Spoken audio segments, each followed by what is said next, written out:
Hai Positive People, kita kembali melanjutkan seri pengajaran kita dalam Matius 18 ayat 18. Aku berkata kepadamu, sesungguhnya apa yang kamu ikat di bumi akan terikat di surga, dan apa yang kau lepas di dunia ini akan terlepas di surga. Kata-kata ini sudah pernah diucapkan oleh Yesus 2 pasal sebelumnya dalam Matius pasal 16, di mana ketika Yesus sedang ada di Kaisarea bersama dengan murid-muridnya, Yesus sempat bertanya kepada murid-muridnya, menurut orang siapakah aku ini? Ada yang mengatakan kau Yeremia, ada yang mengatakan Elia, ada yang mengatakan Yohanes Pembaptis. Dan kemudian Yesus bertanya lagi kepada murid kamu, siapakah aku ini? Langsung Petrus menjawab dengan lantang dan tegas, engkaulah Mesias, anak Allah yang hidup. Saat itu juga Yesus berkata, berbahagia engkau Simon bin Yunus, sebab bukan manusia yang mengatakan, tapi Allah lah yang mengatakannya. Aku berkata kepadamu, engkaulah Petrus, di atas batu karang ini aku mendirikan jemaatku, dan alam maut tidak akan menguasainya. Matius pasal 16 ayat 19. Lalu Yesus berkata kepada Petrus, kepadamu akan kuberikan kunci kerajaan sorga. Apa yang kau ikat di dunia ini akan terikat di surga, apa yang kau lepas di dunia ini akan terlepas di surga.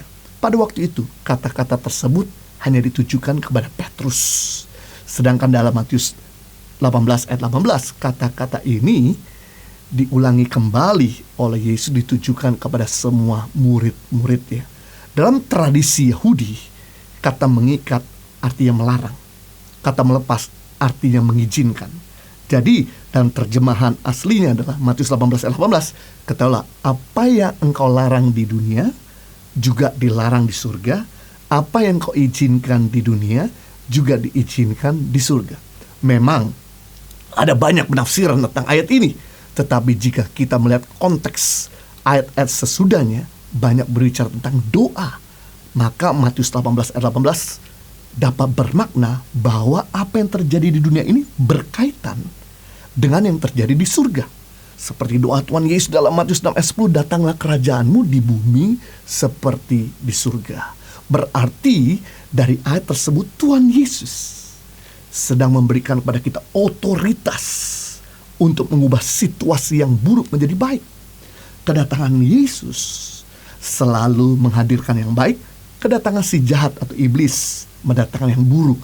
Yohanes 10 ayat 10, iblis atau pencuri datang untuk mencuri, membunuh, membinasakan, tapi Yesus datang untuk memberi hidup dan hidup dalam segala kelimpahan.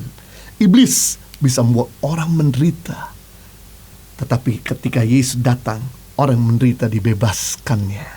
Iblis bisa membuat orang menjadi sakit, tapi ketika Yesus datang, orang yang sakit jadi sembuh.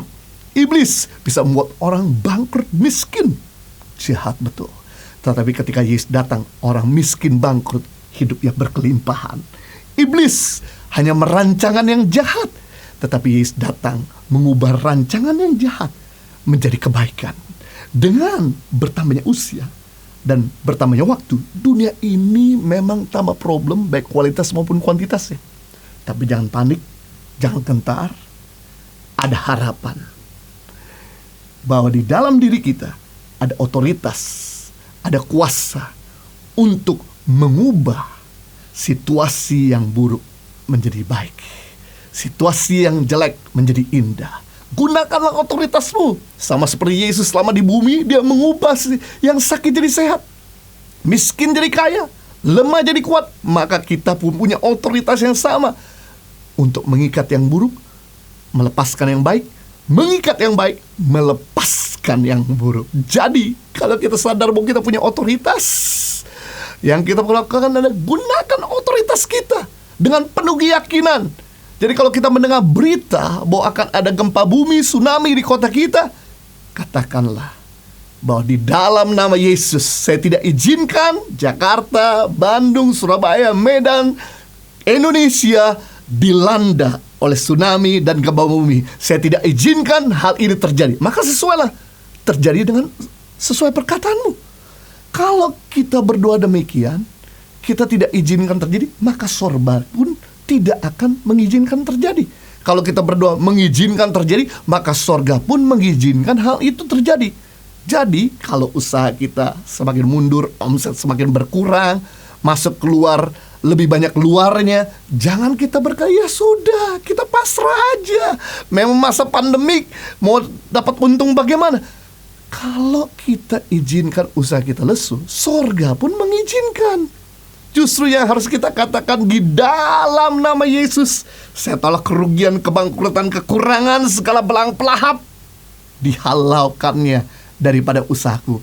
Kalau hal demikian, engkau berani menggunakan otoritas, maka terjadi sesuai dengan perkataanmu. Kalau pasangan kita berzina, anak kita narkoba, yang kita lakukan jangan duduk pasrah. Ya sudah terjadi, mau bilang apa, memang ini aibku.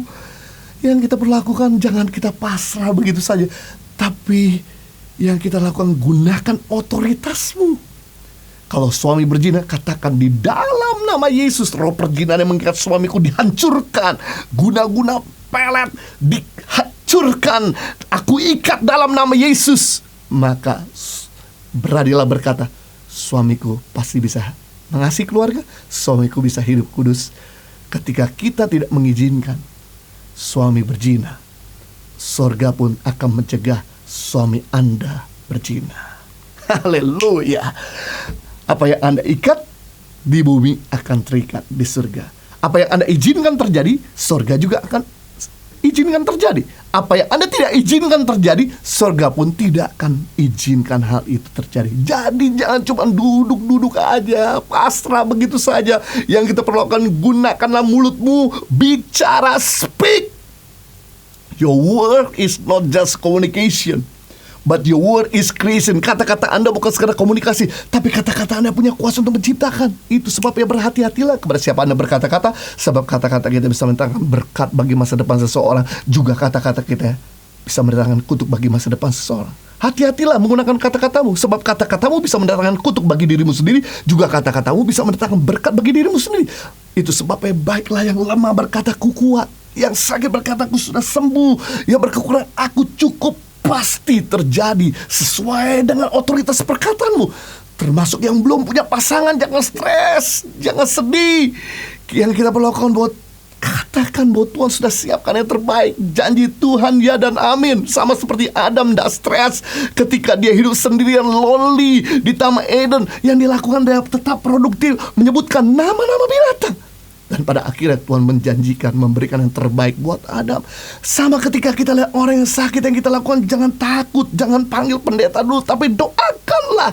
Ada otoritas di dalammu, di dalam nama Yesus. Segala sakit penyakit pergi. Jehovah Rafa datang untuk menyembuhkan. Maka terjadi sesuai dengan perkataanmu dan otoritasmu. Saya teringat dengan Petrus dan Yohanes dalam Kisah Rasul 3 ayat 1-10, di mana ketika jam 3 sore Petrus dan Yohanes hendak masuk ke bait Allah melalui pintu gerbang indah,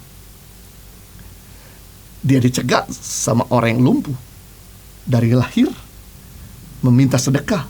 Petrus dan Yohanes berkata, emas dan perak tidak ada padaku, tapi apa yang aku punya, yaitu otoritas Tuhan. Aku katakan, bangkitlah dan berjalan. Seketika itu juga orang yang tidak pernah berjalan sepanjang hidupnya, dia bisa berdiri dan berjalan. Bayangkan, yang mustahil menjadi tidak mustahil karena otoritas. Itu sebabnya gunakan otoritasmu, ikatkan yang baik, lepaskan yang buruk, maka terjadilah sesuai dengan apa yang kau katakan. Tuhan Yesus memberkati.